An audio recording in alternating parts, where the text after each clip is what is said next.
सुबह उठते ना उठते ही डॉगी जो है वो मेरे साथ साथ चल रहा था और मुझसे ये बार बार बोल रहा था कि दरवाज़ा खोल दो। एक्चुअली क्या है, इन लोग अपना ट्रीटमेंट खुद कर लेते हैं और इधर ये घास खाने में लगा हुआ है क्योंकि इसके पेट ठीक नहीं था इससे से। हमारे यहाँ लखनऊ में क्या हुआ, 7-8 दिन पहले की बात है, एक घर में शादी थी तो वहाँ पर क्या हुआ, ये लेपर्ड जो है वो घुस आया। तो इसने क्या किया, कुछ लोगों को इसने चोट तो पहुंचाई है, हॉस्पिटलाइज हो गए थे और दूल्हे को भी जो है इसने चोट पहुंचाई। फ़िलहाल बुलाकर शिकारी वहाँ से जो है इनको पकड़ लिए गए ये और जो है भेज दिए गए।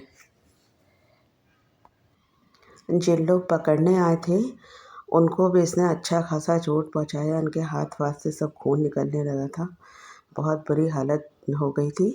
लेकिन ये है कि सबको, किसी को भी जान का नुकसान नहीं हुआ और अंकल जो है वो पकड़ लिए गए।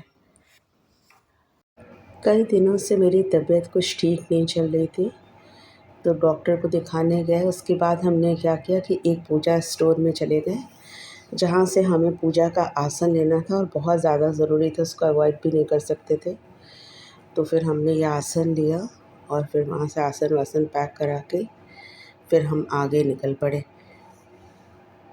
आप लोग को तो बताया ही था ना कि माँ के लिए कल पूजा रखवाई थी।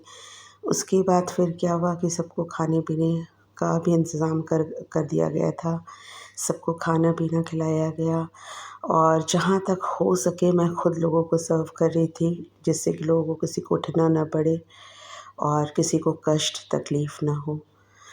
फिर भी लोग उठ रहे थे, बेचारे उठना ही पड़ा था क्योंकि कुछ चीज़ इतनी भारी थी कि हम उठा के नहीं ला पा रहे थे।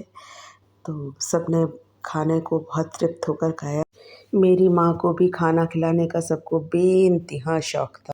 ओके, गुड नाइट, कल फिर मिलते हैं, तब तक के लिए बाय बाय, टाटा।